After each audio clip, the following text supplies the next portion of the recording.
जिने आपल्या सासऱ्याला चहा पिण्यासाठी बिन दांड्याचा कप ठेवला होता, तिने एक दिवशी आपल्या मुलाला सांगितले, जा रे आजोबांना चहा देऊन ये. मुलगा कप पकडण्यासाठी दांडा शोधू लागला, पण कपाला दांडाच नव्हता. मग मुलाने आईला विचारले, आई, या कपाला दांडाच नाही तर आजोबा चहा कसे पिणार?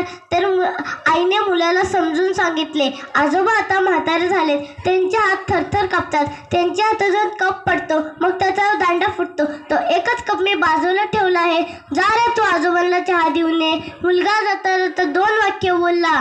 प्रत्येक सुनेने ते वाक्य तुम्ही काळजावर कोरून ठेवा. आई, तुझे खरे आहे, पण कप मात्र जपून ठेव.